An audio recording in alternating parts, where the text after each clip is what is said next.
Team kita, geng kita, this is Liga kita. Support ke mana-mana, this is Liga kita. Sorak bola, ikut suka demi Liga kita. Berita terkini. Baru sahaja sebentar tadi, Tunku Mahkota Johor, TMJ, telah menjadi individu pertama yang merasmikan pembukaan padang baharu di Stadium Nasional Bukit Jalil. Kita juga dapat melihat suasana persekitaran stadium dan permukaan padang yang sangat cantik. Ini adalah inisiatif TMJ kerana kita tahu bahawa TMJ sentiasa memberi keutamaan terhadap padang. Dengan apa yang telah TMJ lakukan ini, jelas bahawa beliaulah yang selayaknya digelar bapa bola sepak yang betul-betul menjiwai bola sepak untuk sepanjang zaman di Malaysia. Dengan langkah penukaran jenis padang di Stadium Nasional, ianya sudah pasti akan menyuntikkan lagi semangat anak buah Kem Panggon untuk beraksi malam esok yang pasti akan ditonton berjuta serata penyokong di Malaysia. Kira-kira lebih dari 30,000 penyokong Harimau Malaya yang akan menjadi penyokong ke-12 pada malam esok. Disusuli dengan penukaran padang yang baharu, sudah pasti Kem Panggon dan kesemua pemain menginginkan keputusan positif saat menentang India esok. Mengulas adakah setiap padang di Malaysia ini akan bertukar kepada jenis Zion Zoysia atau tidak, PSM berkata, mereka hanya boleh jadi konsultan dan bukan menyelesaikan masalah tersebut. Perbadanan Stadium Malaysia, PSM, mereka telah menegaskan bahawa pihak mereka hanyalah bertugas sebagai konsultan dan bukannya badan yang akan memutuskan penukaran padang di stadium bagi setiap negeri.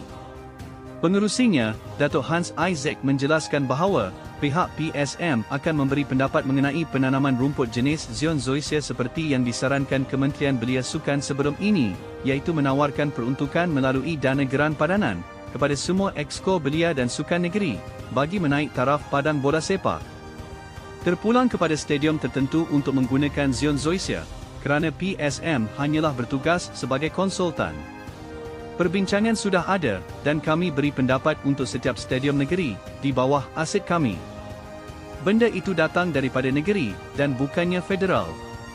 Pengalaman di Stadium Nasional Bukit Jalil akan jadi panduan untuk negeri yang mahukan padang baharu, katanya ketika ditemui pemberita semasa majlis pelancaran filem Harimau Malaya, The Untold Journey, di Petaling Jaya, Selangor.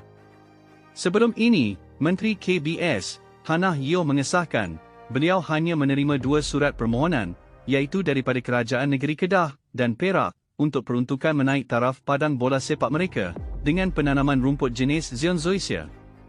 Dalam pada itu, Hans juga memaklumkan bahawa selepas menjalani kerja-kerja menaik taraf yang dilakukan oleh PSM, penyokong bola sepak tanah air akan dihidangkan dengan wajah baharu Stadium Nasional apabila ia didedahkan pada Khamis selepas TMJ rasmikan. Hans berkata, venue yang akan mempamerkan padang baharu dengan rumput jenis Zion Zoysia dan kemudahan yang telah dinaik taraf akan dilancarkan sendiri oleh pemilik Johor Darul Takzim JDT, Tunku Mahkota Johor, Tunku Ismail Sultan Ibrahim, bersama Hannah Yeoh.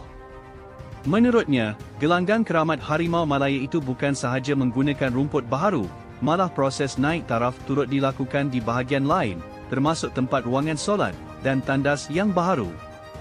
Itulah sedikit info semasa yang ingin disampaikan oleh saya. Sebelum anda semua meninggalkan video ini, jika anda rajin, seperti biasa, tinggalkan sahaja komen anda semua di bawah. Jika anda semua suka dengan video ini, bantu saya untuk smash butang like dan klik butang loceng di bawah. Dan yang terakhir, jangan lupa untuk kongsikan video ini kepada rakan-rakan anda. Terima kasih.